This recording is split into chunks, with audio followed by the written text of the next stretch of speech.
Fomos ensinados a chamar a Idade Média de Idade das Trevas. Um período de estagnação, superstição e ignorância.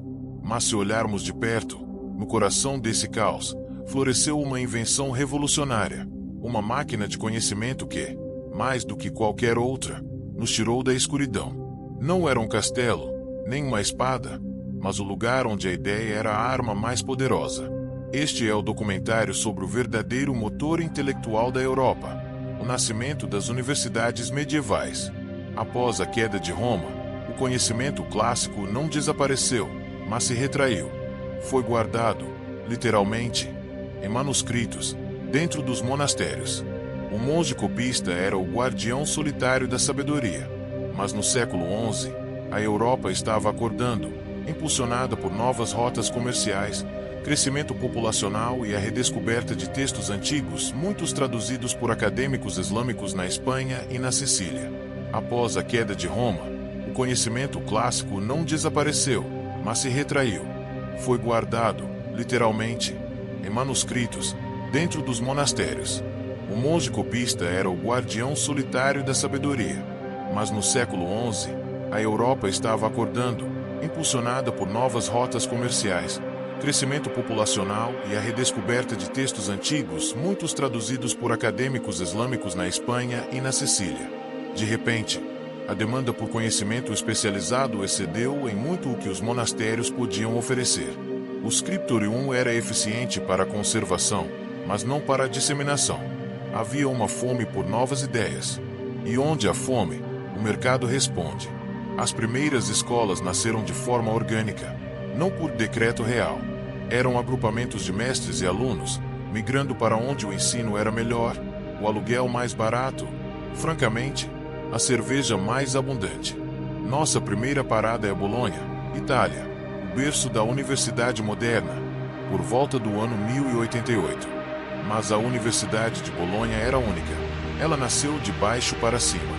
Os estudantes eram a força motriz, não os mestres.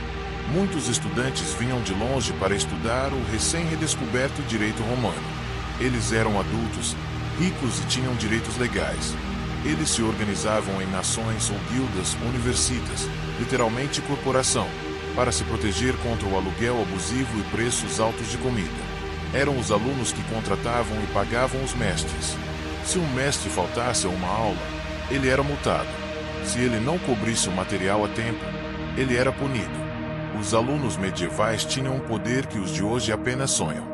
Bolonha nos ensinou que a organização estudantil é a chave para a sobrevivência acadêmica. Enquanto Bolonha era a capital do direito, Paris era a capital da teologia e das artes. Aqui, a universidade nasceu de cima para baixo, evoluindo das escolas da Catedral de Notre-Dame, com a bênção papal. O grande drama de Paris foi o confronto entre a fé e a razão. O auge desse debate foi a escolástica, o método de ensino que buscava harmonizar a teologia cristã com a filosofia de Aristóteles, que havia sido reintroduzida. Pense em Tomás de Aquino. Ele pegou o paganismo de Aristóteles e o usou para construir um dos maiores edifícios intelectuais do cristianismo.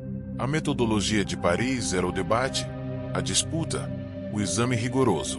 Os mestres eram a autoridade, e a instituição era uma corporação de mestres, dedicada à análise lógica e à verdade. A vida de um estudante medieval era dura. Eles começavam com 14 ou 15 anos, e o bacharelado em artes levava cerca de 6 anos.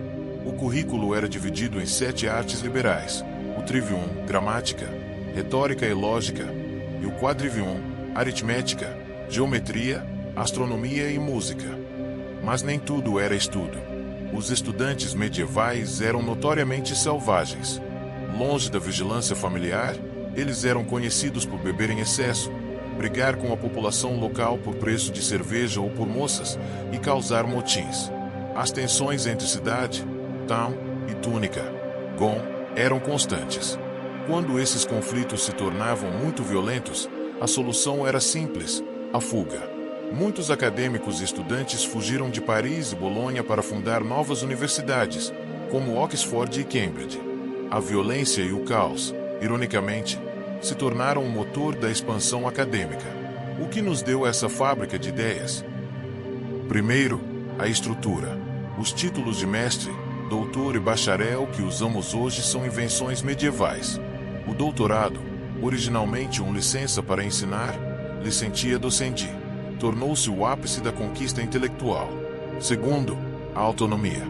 A universidade, como uma corporação, conseguiu se libertar do controle total da Igreja e do Estado, criando um espaço onde as ideias podiam ser debatidas sem punição imediata.